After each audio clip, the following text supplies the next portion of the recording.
오늘 저는 요즘 세상 돌아가는 것, 특별히 세계 모든 나라에서 바라보고 있는 어떤 의미로 미국에서 일어나는 일, 한국에서 일어나는 일, 이런 일을 보면서 이제 묵상조로 글을 또 하나 적었습니다. 묵상조니까 제 자신에게 하는 말이기도 하지요. 오르도 아모리스, 라틴 말로 사랑의 순서라는 말이에요. 성 아우구스티노에서 시작하여 성 토마스 아퀴나스를 거쳐 현대의 C.S. 루이스까지 그리스도교 사상가들이 인정하는 대단히 중요한 관념이다. 십계명도 어떤 의미에서는 하느님의 명령을 중요성의 순서대로 늘어놓은 것이라고 할 수 있다.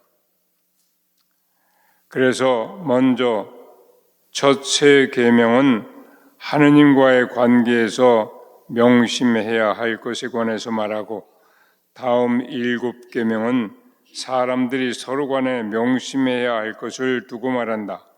사람 사이의 관계에서 가장 중요한 것은 부모님께 대한 효도다.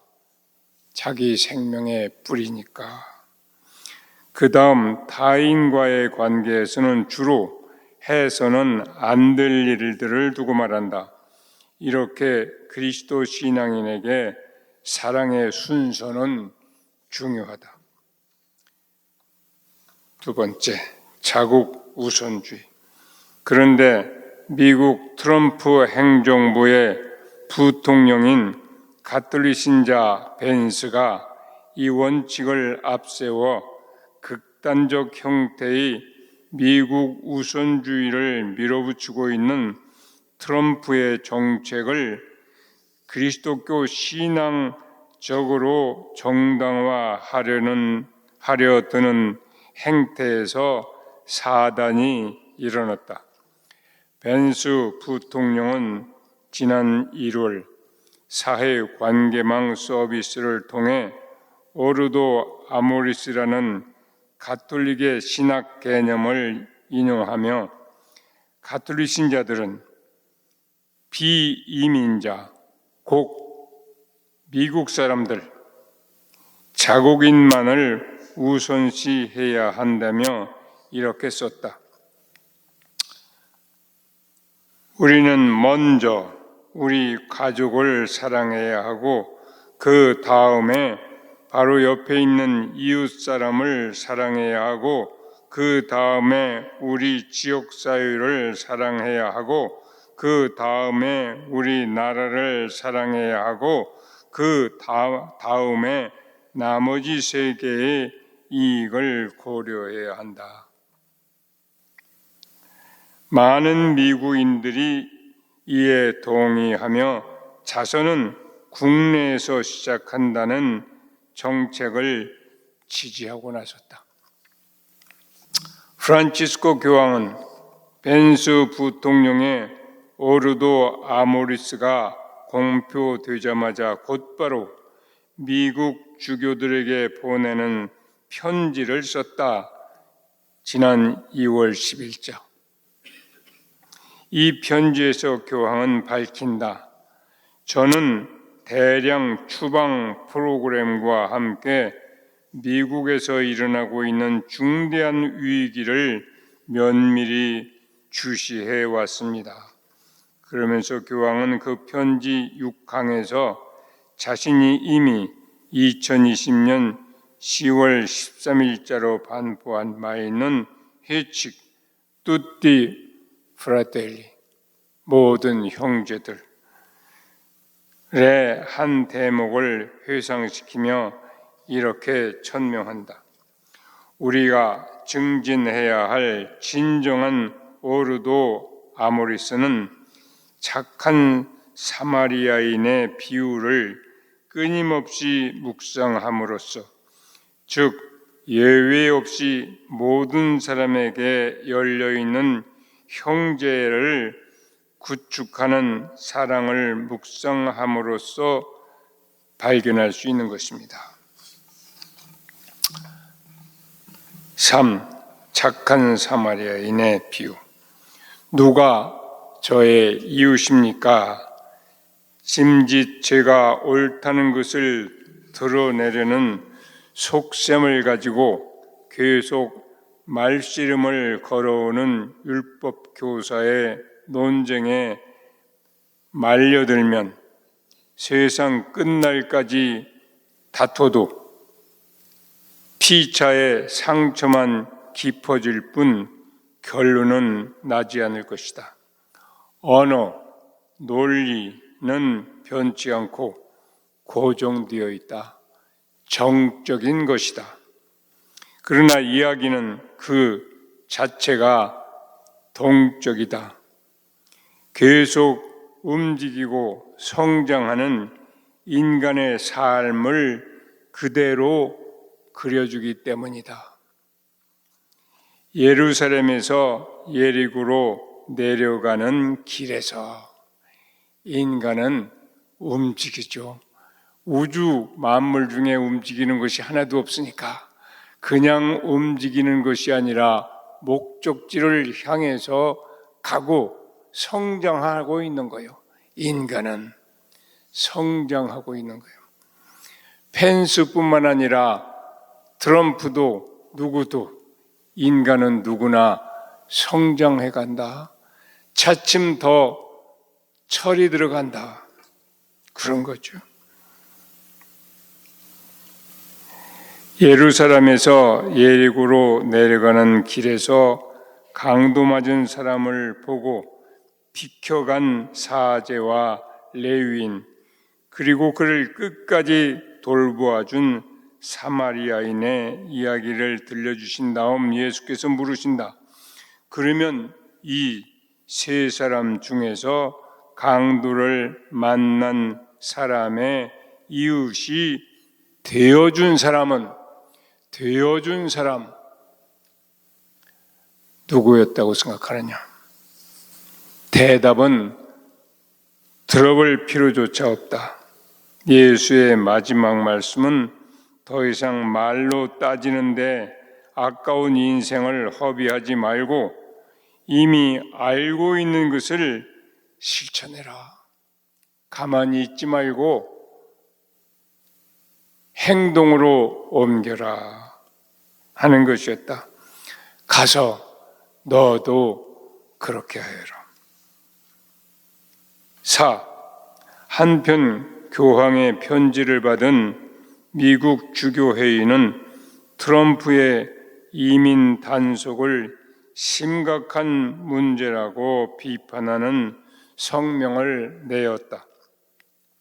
그런데 벤스는 지난 2월 22일 전 미국 가톨릭 신자 초청 기도 모임에서 교황과 미국 주교들의 반응에 놀라면서 미국 주교회의가 이제 따옴표, 미국 국민이 투표한 상식적인 이민법 집행에 있어서 좋은 파트너가 아니었다 하고 말했다.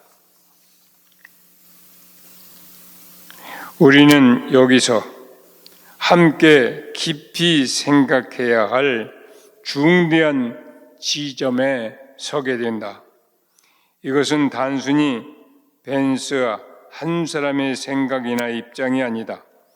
하느님을 믿고 그리스도 신자임을 자처하는 사람들 중에 얼마나 많은 이들이 알게 모르게 이런 태도와 입장을 취하는가.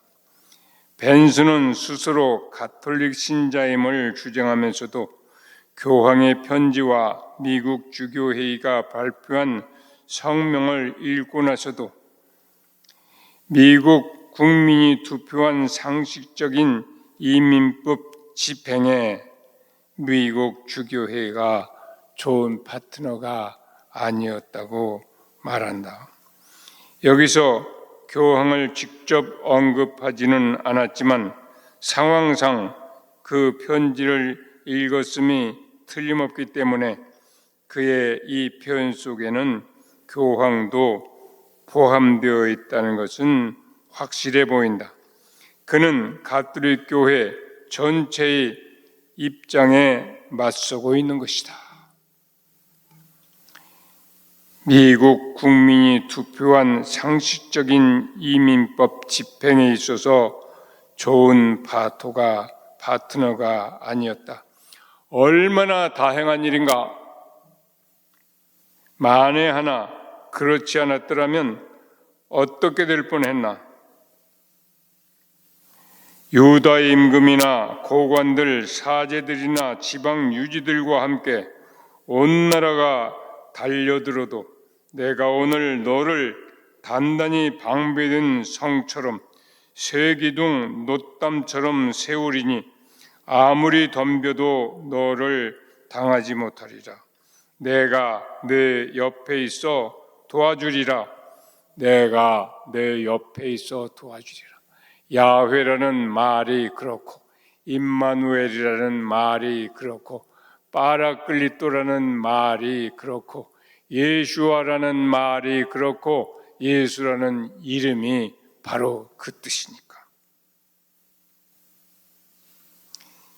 길이요 진리요 생명이신 분을 따르는 과정에는 더 이상 물러서면 안 되는 지점이 있다. 또 이 세상 모든 나라가 해당 국민이 투표에서 정한 상식적인 법에만 의존해서 산다면 세상이 어떻게 될까? 자칫 야수들이 자신은 먹히지 않으면서 상대방을 잡아 먹을 기회를 찾아 호시탐탐 노리고 있는 숲속의 살풍경이 연출되지 않을까. 최근 우리가 목도하고 있고 앞으로 점점 그렇게 될 것 같은 그런 세상이다. 슬로베니아 류블라나대 교수, 저 경희대의 아주 석좌 교수보다 좀 더 높은 그런 처지의 학자로 모시고 있는 분인가 보죠. 슬라보이 지제크는 최근 한 신문에 이런 세상을 두고 자신의 소감을 밝혔는데 그 글은 이런 말로 끝을 맺는다. 트럼프가 가자 지구에 대한 기괴한 판타지를 공유하고 우크라이나를 부당하게 대우하는 장면을 보면서 우리는 단순한 논란 이상의 현실을 직시해야 한다. 이는 세계 질서와 기본적인 존엄성 자체를 위협하는 명백한 징후다.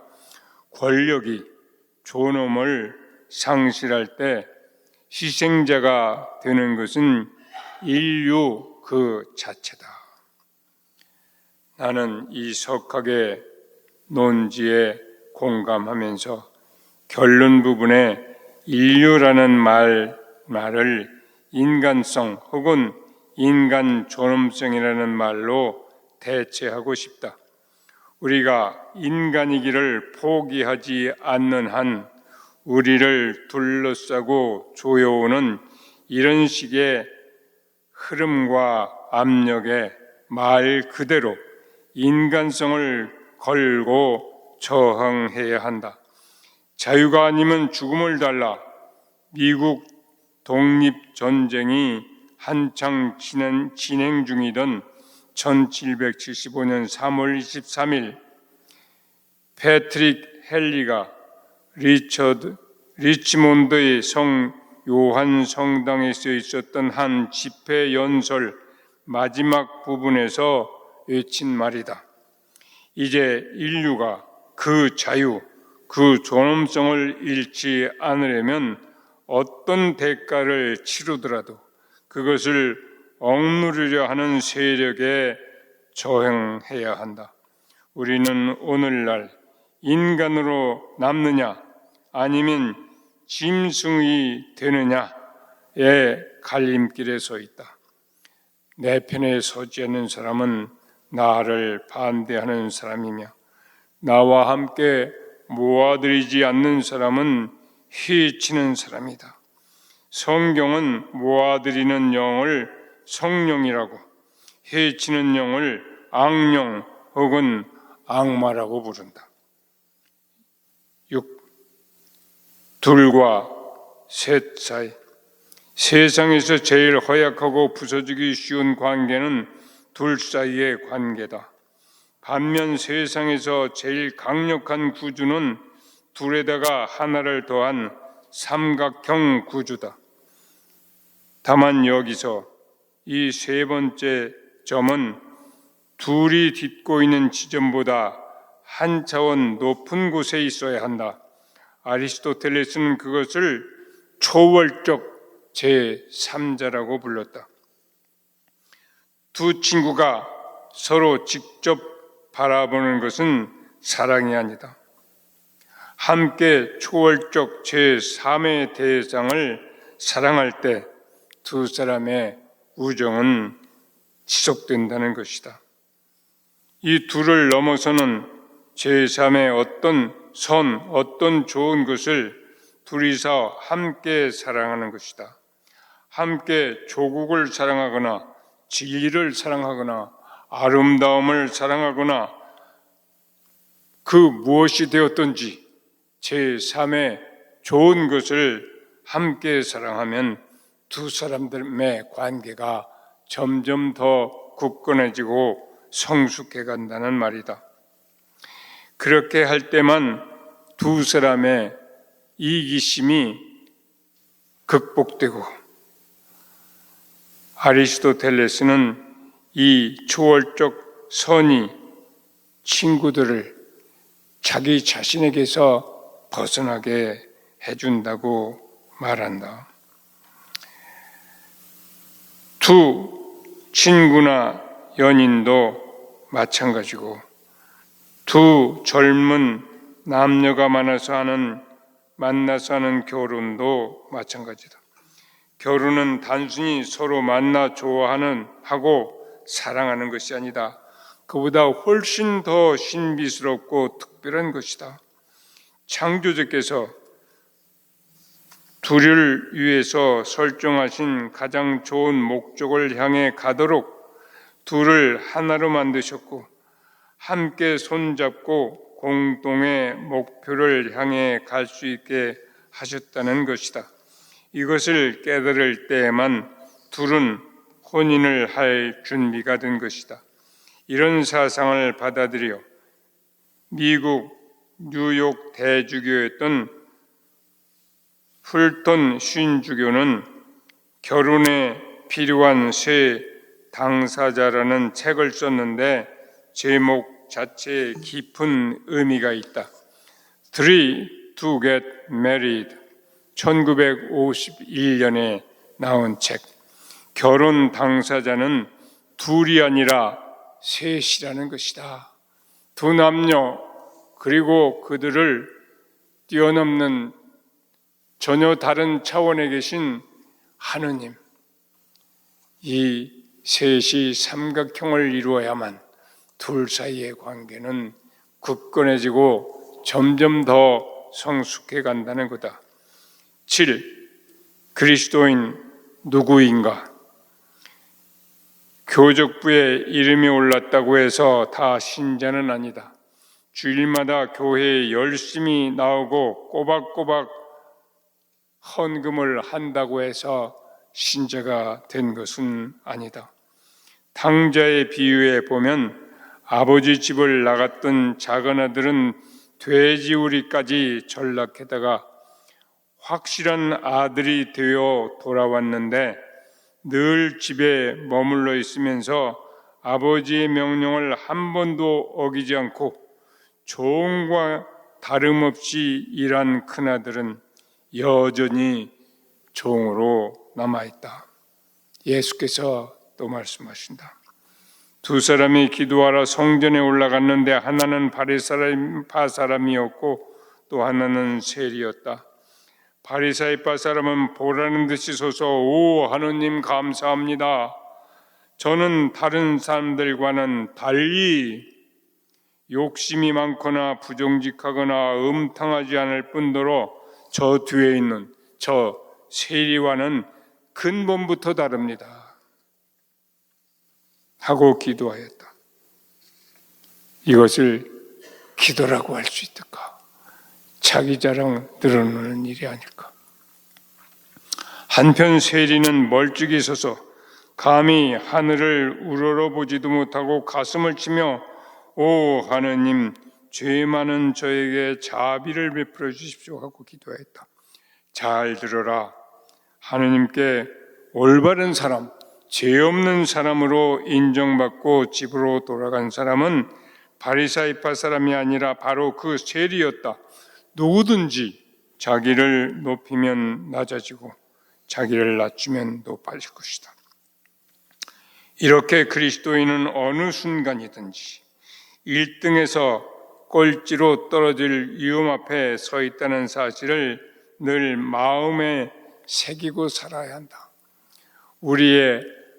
우리가 누리는 안정은 침대에 누워 있으면서 누리는 안정이 아니라 달리는 말 위에 앉아서 누리는 그 안정이니까 거기 균형을 잡지 않으면 그 순간에 그냥 나가 떨어질 수밖에 없는 꼴찌가 젖째가 되고 젖째가 꼴찌가 될 사람이 많을 것이다. 바오로 사도는 말한다. 자기 발로 서 있다고 생각하는 사람은 넘어지지 않도록 조심해야 한다.